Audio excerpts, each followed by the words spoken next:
नमस्कार। दैनिक संवादपत्र दिनचर्या और लाइव पक्षर आपन को स्वागत।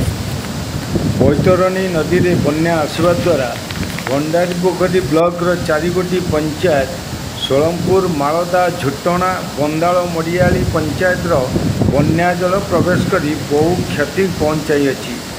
आखुआपदा ठारे विपद संकेत 17.83 थिला बेले वर्तमान 18.85 उपरे जल प्रवाहित होउछि।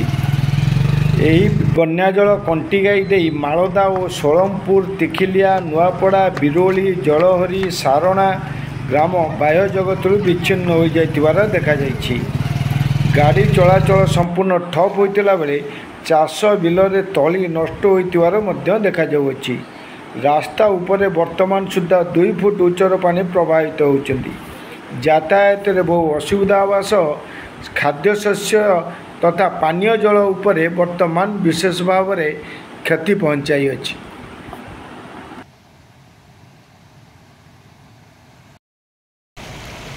पानी